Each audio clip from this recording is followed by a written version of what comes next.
The Cannibal Sisters. This is a scary story from Russia about some horrible events during the Siege of Leningrad in World War II.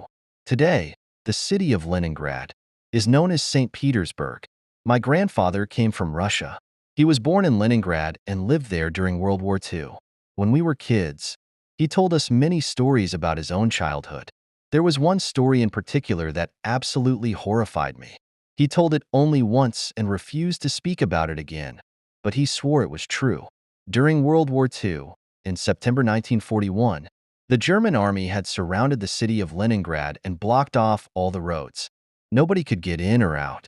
They called it the Siege of Leningrad, and it was one of the longest and most destructive sieges in history. Hitler was determined to seize the city, and he didn't care how many buildings he had to destroy or how many innocent people he had to kill. In fact, his plan was to cut off all supplies and starve the entire population to death. After a year of this, over 100,000 people were dead and the streets were littered with rotting corpses. At the time of the Siege of Leningrad, my grandfather was only 6 years old. He lived in an apartment building near the center of the city with his mother and his 2 older sisters. At first, he said it was not so difficult, but then the food began to run out. With each passing day, it became harder and harder to survive. There was barely anything to eat. Some days, he managed to get a crust of bread, but other days he had to go hungry. The city was in chaos. People began eating animals and pets. They caught stray cats, stray dogs, rats, and so on and ate them all.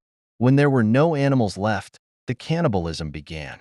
On the first floor of the building where my grandfather was living, there were 4 apartments. All of them were inhabited. My grandfather and his family lived in the first apartment. The second was occupied by a woman and her 2 sons. The third was occupied by a man and his wife. 2 middle-aged sisters who had never married were living together in the fourth. One night, my grandfather was lying awake in bed, unable to sleep with the hunger. All of a sudden, he heard terrible screams and cries for help, which woke the whole family. It sounded like they were coming from one of the neighboring apartments. His mother's name was Zinaida, and she was a very brave woman. She decided to check what was going on. Despite the pleas of her frightened children, she gave them strict instructions to lock the door and not to open it for anyone. She left, and the children did as they were told. Standing in the corridor, his mother noticed that the door of the next apartment was slightly ajar.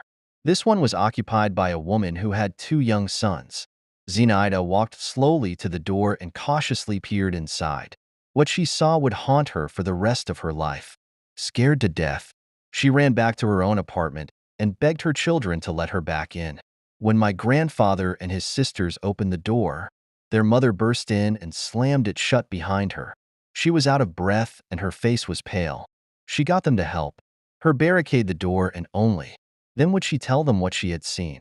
On the floor, in a pool of blood, lay a severed hand, she said.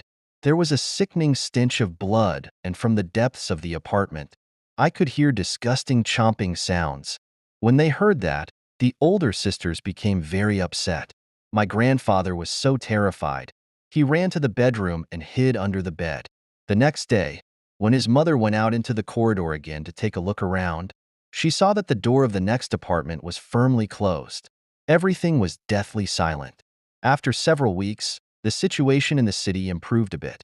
The Russian army managed to open up one narrow supply route, so some food was able to get through. None of my grandfather's family had died from starvation, but they were all very weak. One morning, his mother gathered together what little money they had and went to see if there was any food she could buy in the streets. When she came back, she noticed that the door of the third apartment was hanging on one hinge. This one was occupied by a man and his wife. Guessing what happened there, Zinaida pushed the door open and peeked inside. In the dim light, she could just make out 2 crumpled figures lying on the floor. Most of the meat had been stripped from their bones. Sick to her stomach, she returned to her own apartment. After telling her children the horrible news, she barricaded the door once again. However, they couldn't continue like this for long. Soon, their meager food supplies had run out. They had to get more, or they would certainly starve to death. Zinaida summoned the strength to get up and leave the apartment. No sooner had she taken a couple of steps down the corridor than she saw the door of the fourth apartment open. There were two middle-aged sisters living there, and one of them came out. The woman looked unusually good. All of the residents of the city were very thin and emaciated, but this woman looked healthy and even a little fat. The woman smiled and said, "Hello?" Then, she started walking towards Zenaida. Something about the woman's manner set her on edge, and she began to slowly back away. Looking over her shoulder, she caught sight of the second sister, who was creeping up behind her. The woman was clutching a huge axe in her hands. Zenaida let out a strangled scream. She was trapped in the corridor, and there was nowhere she could run. The two sisters closed in, licking their lips in anticipation of their next meal. Salvation came unexpectedly. As it turned out, my grandfather's older sisters saw what was happening. At that very moment, a group of Russian soldiers were passing by on the street outside.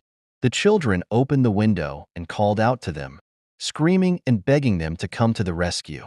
Without thinking twice, the soldiers ran into the entrance and quickly made their way up the stairs. When they came to the first floor, they saw the two fat women trying to drag a skinny woman into an apartment. The soldiers leveled their rifles and ordered the women to stop fighting. The fat woman with the axe took a swing at the soldiers, and they shot her right between the eyes, blowing her brains all over the wall. The soldiers ordered the other two women to lie down on the floor and began questioning them. Zenaida burst into tears and told them that the two sisters were cannibals and they had already eaten the inhabitants of two apartments and were about to eat the tenants of a third. When the soldiers searched the other apartments and came across the half-eaten remains, they realized she was telling the truth. Thus, the soldiers rescued my great-grandmother and her family. They ordered the remaining sister to kneel down on the ground and executed her on the spot with a bullet to the back of the head. That was the punishment for cannibalism at the time.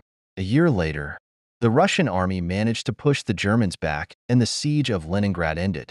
Over 1,500,000 people had died and another 1,500,000 had been evacuated. Somehow, my grandfather and his family managed to survive the whole thing. After all, those two fat sisters had a lot of meat on their bones.